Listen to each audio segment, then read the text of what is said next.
Bonjour, c'est Pauline Philibert-Digem, je suis coach professionnel certifié et je vous accompagne dans le développement de votre business. En bonus, je vous montre comment trouver simplement vos clients et communiquer efficacement sur LinkedIn. Bienvenue sur le podcast Bien dans mon business, votre dose hebdomadaire de bonne humeur, où chaque semaine, je vous donne les clés pour booster sereinement votre business, votre visibilité et surtout oser réaliser tous vos rêves. Vous êtes prêts ? C'est parti! Vous savez que LinkedIn peut vous amener des clients, mais vous ne savez tout simplement pas comment vous y prendre, ni même par où commencer. J'ai créé pour vous la roadmap LinkedIn qui est entièrement gratuite et qui vous retrace le plan exact pour attirer vos clients professionnels grâce à LinkedIn et en développant votre stratégie unique sans avoir à y passer des heures par jour. Donc cette roadmap est faite pour vous si aujourd'hui vous êtes entrepreneur et que vous adressez à une cible professionnelle, si vous dépendez encore beaucoup du bouche à oreille ou des recommandations, votre chiffre d'affaires est en dents de scie, vous avez des difficultés à vous vendre et du coup vous ne vivez pas pleinement de votre activité. Si vous êtes submergé d'informations techniques qui ne fonctionnent pas forcément pour vous et de toutes les stratégies qu'on peut trouver un peu partout, ou si vous recherchez simplement une stratégie qui est claire et une méthode éprouvée pour gagner en sérénité grâce à un flux stable de clients professionnels. Donc en soi, ce que vous allez apprendre dans ce guide, c'est simple, vous allez déjà voir pourquoi les techniques et les stratégies que vous avez déjà mises en place ne fonctionnent pas pour vous, et en particulier sur LinkedIn. Vous allez voir une approche qui va vous permettre de devenir visible et incontournable sur votre marché. Vous aurez un plan d'action clair en 6 étapes, 6 grandes étapes pour communiquer efficacement sur LinkedIn et trouver vos clients. Et enfin, les 4 erreurs à ne surtout pas faire, croyez-moi, si vous voulez des résultats rapidement. 4 erreurs qu'à mon avis vous faites probablement. Donc ce guide est entièrement gratuit et vous pouvez le télécharger tout simplement en cliquant sur le lien en description de ce podcast, ou bien alors vous allez sur le lien que je vais vous dire tout de suite sur www.humanbusiness-academy.com/guide. Donc je répète, www.humanbusiness-academy.com/guide. Mais c'est encore mieux si vous cliquez sur le lien en description de ce podcast.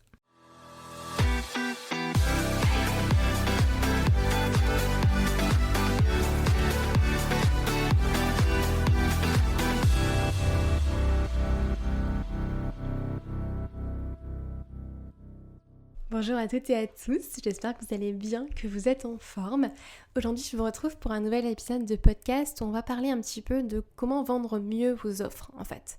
Comment vendre plus simplement vos offres aujourd'hui et du coup faire plus de chiffre d'affaires, développer davantage votre activité. Et on va parler plus en détail des témoignages. Puisque, bien évidemment, vous n'êtes pas sans savoir que les témoignages permettent de vendre quand même mieux ces offres puisque vous avez déjà un retour d'autres personnes qui ont suivi telle et telle offre et permettent en fait à vos prospects de se projeter en fait tout simplement de comment est-ce que ça se passe de travailler avec vous directement. Mais comment est-ce qu'on vend ces offres alors qu'on n'a pas encore de témoignages, voire pas beaucoup?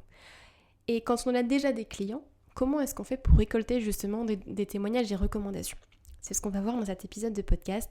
Alors que vous ayez déjà vendu votre offre une première fois, que vous ayez déjà plein de clients, un peu de clients, trop de clients ou pas du tout, peu importe, cet épisode est fait pour vous dans tous les cas, puisque j'ai prévu différents cas en fait selon que vous soyez dans telle ou telle situation. C'est vrai que les témoignages sont pas forcément nécessaires pour certains, mais en fait c'est essentiel pour d'autres pour passer à l'achat. Vraiment et prendre vos offres. Je prends par exemple mon cas à moi, personnellement c'est pas ce que je vais regarder en premier et ça m'est même déjà arrivé d'acheter des offres où il y avait 0 témoignage. Donc pour moi c'est pas nécessaire et pour moi c'est pas forcément quelque chose de primordial. Par contre vous avez des personnes qui pour eux c'est la première chose qu'ils vont regarder sur une page de vente. Toutes les personnes ne réagissent pas de la même manière sur une page de vente, sur un profil LinkedIn par exemple. Et vous allez avoir des personnes qui vont directement regarder le prix, d'autres qui vont directement aller regarder sur la FAQ, d'autres qui vont directement aller regarder vos témoignages, d'autres qui vont lire tout pas à pas et vraiment tout dans les détails. Ça dépend des gens, mais pour ça, il faut pouvoir penser à tout le monde pour pouvoir vraiment avoir un marketing qui va vendre vos offres tout simplement. Et donc, il est nécessaire d'avoir des témoignages autant sur vos pages de vente que sur votre profil LinkedIn par exemple. Donc déjà, on va voir comment est-ce qu'on les récupère, quel est le process aussi que moi je mets en place dans mon entreprise pour les récupérer. Donc, je vais vous expliquer un petit peu du coup comment est-ce que je fonctionne et surtout après comment est-ce qu'on les diffuse, comment est-ce qu'on s'en sert pour vendre plus facilement et pour vendre mieux. Alors déjà, comment est-ce qu'on les récupère justement ?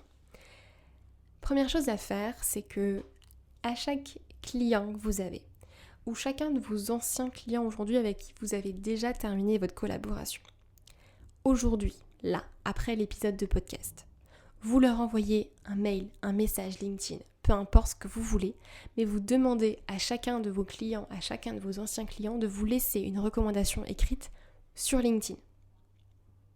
Et une vidéo, si possible. Demander ne vous coûtera rien. À la rigueur, la personne dit non pour la vidéo. Ok, c'est pas grave. Mais le mieux, c'est déjà tout simplement, en fait, pour en obtenir, c'est de demander. C'est d'oser demander. C'est la première étape. Ça peut paraître bête à dire, mais je pense que c'est important à le dire parce qu'il y a beaucoup de personnes qui soit n'y pensent pas, soit n'osent pas le faire par peur que la personne refuse ou laisse un mauvais commentaire, etc. Alors déjà, si la personne accepte de vous laisser une recommandation, elle sera forcément positive, elle ne sera pas négative, déjà. Et puis, au moins, si la personne est un peu plus réticente et vous sentez que, bof, ça va vous permettre de pouvoir récolter un feedback qui est précieux pour derrière améliorer votre process, améliorer votre offre directement. Donc en fait, vous êtes forcément gagnant dans l'histoire.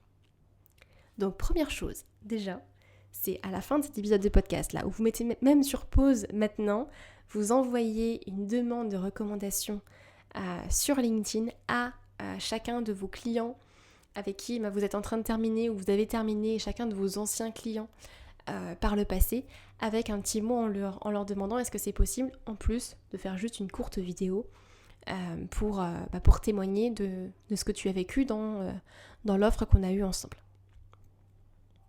Deuxième petit outil que vous pouvez utiliser pour récolter des témoignages, c'est quelque chose que je ne recommande pas systématiquement. Ça va dépendre vraiment du stade où vous en êtes dans votre activité et de votre team d'activité. Mais ça m'arrive de le recommander à certains clients, c'est de travailler en fait et de vendre votre offre avec réduction, voire gratuitement, mais je ne suis pas très fan de travailler gratuitement, donc ça, je mets vraiment des gros guillemets. Mais travailler en offrant une réduction à la personne en face. Si vous sentez vraiment en dernier recours que la personne n'a pas le budget et que c'est vraiment une question de budget, vous lui faites une petite réduction sur votre offre. Et en contrepartie, vous demandez impérativement un témoignage vidéo et un témoignage écrit si la personne est satisfaite de votre offre. Comme ça vous permet de signer un client. Donc si vous démarrez par exemple et si c'est votre premier client, c'est quand même important et ça vous fait quand même un premier client.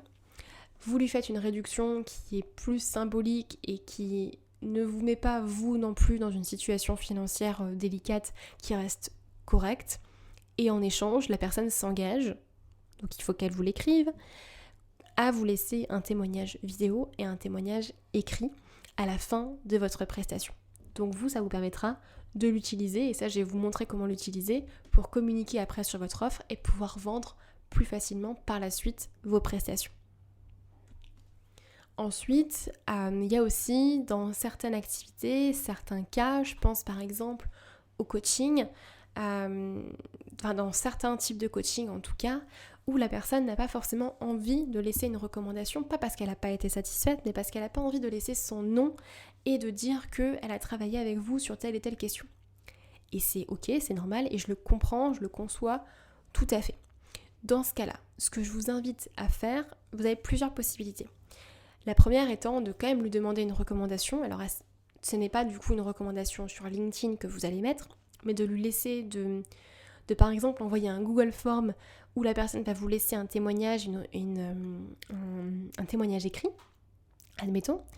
Et ensuite, vous allez pouvoir prendre le témoignage écrit, soit le mettre de façon anonyme, ce qui est pas ouf parce que du coup ça n'a pas trop de poids et on pourrait croire que c'est vous qui l'avez écrit, soit changer le prénom en fait de la personne, soit mettre les initiales uniquement, tout simplement.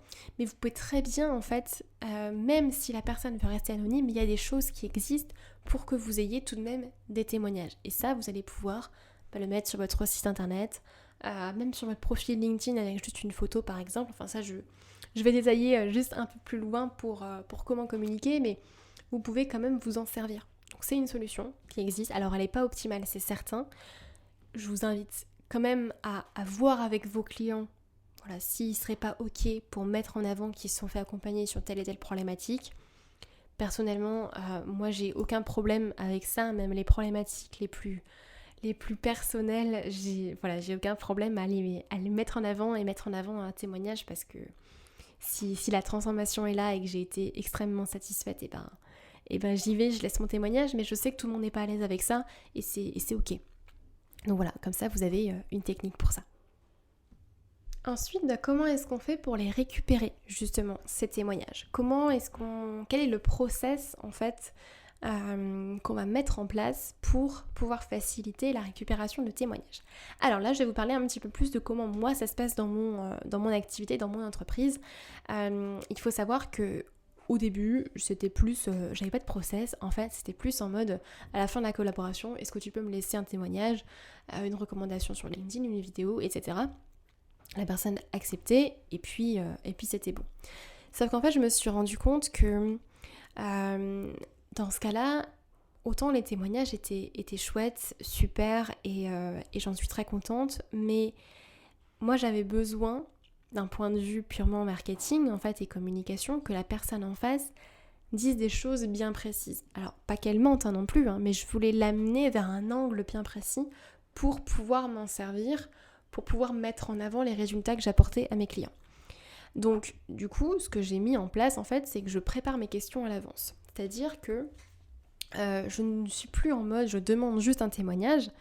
Aujourd'hui, vous voulez que grâce à vos témoignages, en fait, une autre personne en face puisse se dire « Waouh, moi aussi je veux ça. Moi aussi je veux travailler avec cette personne. » Et ça va vous demander de préparer en fait l'angle que vous voulez donner à votre témoignage. Donc des questions en fait à l'avance. Ce qui fait qu'aujourd'hui, j'envoie des questions bien précises et soit la personne répond à toutes les questions dans un seul et même témoignage, soit elle en prend qu'une seule, peu importe, mais j'envoie des questions pour vraiment aiguiller en fait le témoignage. Et puis pour la personne qui laisse le témoignage, c'est toujours mieux parce que ça lui permet de passer moins de temps à écrire le témoignage et puis au moins elle se sent plus rassurée que ce qu'elle écrit est juste entre guillemets.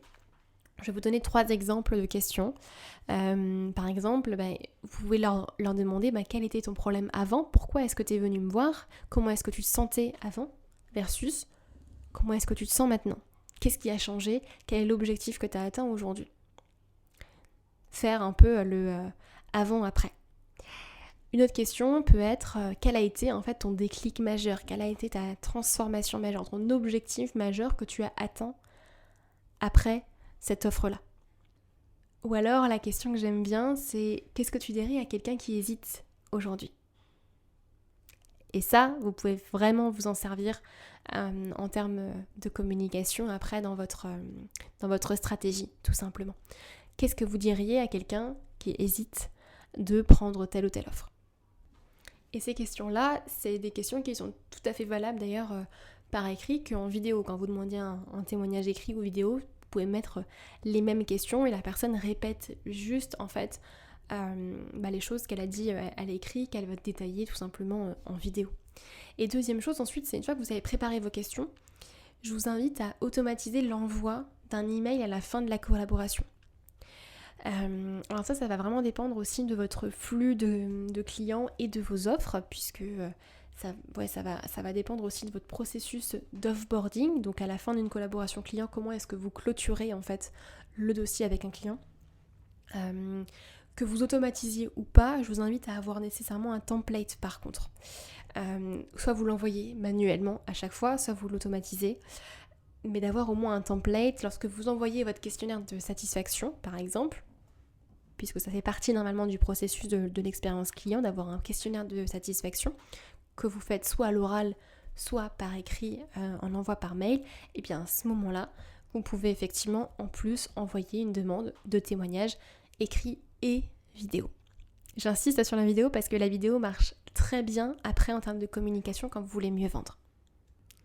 Et une fois que vous avez maintenant vos témoignages, vous les avez récoltés, super, c'est parfait, vous avez vos recommandations LinkedIn, des témoignages écrits, même anonymes si vous voulez, des vidéos, chouette. Comment est-ce qu'on les diffuse? Comment est-ce qu'on s'en sert pour mieux vendre ses services?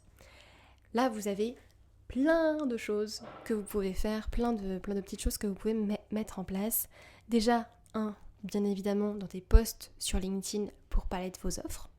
Donc c'est tout à fait des choses que vous pouvez diffuser en fait dans des posts sur LinkedIn pour pouvoir parler de votre offre et puis que les gens de votre réseau connaissent tout simplement ce que vous faites et ce que vous vendez.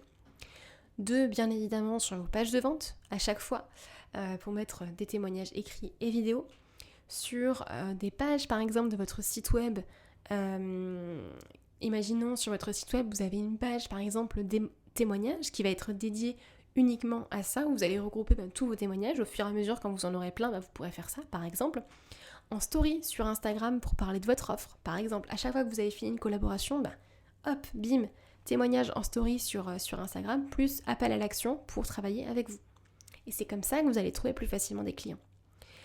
Également, vous pouvez très bien faire un montage vidéo de toutes vos vidéos en fait de témoignages pour compiler en fait toutes ces vidéos et faire quelque chose de plus dynamique et de plus incitant aussi à l'achat, plutôt que d'avoir à chaque fois des vidéos bien distinctes de témoignages. C'est quelque chose qui marche bien aussi, que vous pouvez diffuser dans votre webinaire, sur votre site internet, en post sur LinkedIn, dans votre newsletter, vraiment sur votre outil de communication principal.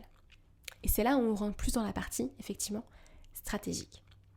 Mais attention, je vois beaucoup de personnes récolter des témoignages, mais ne jamais les mettre en avant. Ça ne sert à rien d'avoir des témoignages, d'avoir des retours de clients si vous ne les mettez pas en avant. Donc mettez-les en avant tout simplement. Et en général, je conseille au minimum, mais strict minimum, de parler de votre offre au minimum une fois par semaine. Et pour moi, c'est un grand minimum. Et quand je dis parler de votre offre, ça peut être dans un post LinkedIn, ça peut être dans une newsletter, ça peut être dans une masterclass, ça peut être en story, peu importe le format que vous choisissez, mais minimum une fois par semaine, il faut parler de votre offre. Il faut que les gens puissent la connaître. Moi aujourd'hui, je ne suis pas à une fois, je suis à une fois par jour. Ouais, une fois par jour, ouais, clairement. Voire même parfois un peu plus. Et en fait, maintenant, vous allez pouvoir le faire en toute légitimité, en toute fluidité, grâce aux témoignages que vous aurez récoltés. Donc, maintenant, c'est le moment du passage à l'action. Attention, ça ne sert à rien d'écouter un podcast pendant 15 minutes et de ne pas passer à l'action. Donc, passage à l'action, envoyez un message à vos clients actuels avec lesquels vous allez terminer là. Et vos anciens clients pour leur demander des témoignages. Et si aujourd'hui vous avez des prospects en cours ou des personnes qui veulent rejoindre telle ou telle offre, voilà, discutez avec eux tout simplement. Et si vous voyez que l'objection par exemple du prix est bien trop présente, si vous démarrez, encore une fois, parce que si vous êtes déjà en activité, ça n'a pas de sens de faire une réduction. Vous allez vous brader et ça va avoir un effet inverse sur votre image de marque.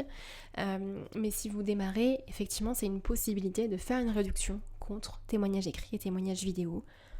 Ça peut fonctionner. Voilà, je vous laisse en tout cas là-dessus, je vous laisse passer à l'action. J'espère que cet épisode vous aura plu. N'hésitez pas à me mettre un commentaire sur Apple Podcast et sur Spotify, ça aidera le podcast à se faire connaître. Et pour moi c'est hyper important, donc allez-y si ça vous a plu. Et puis je vous retrouve la semaine prochaine pour un nouvel épisode de Bien dans mon business. D'ici là, prenez soin de vous et on se retrouve très vite. Bye bye.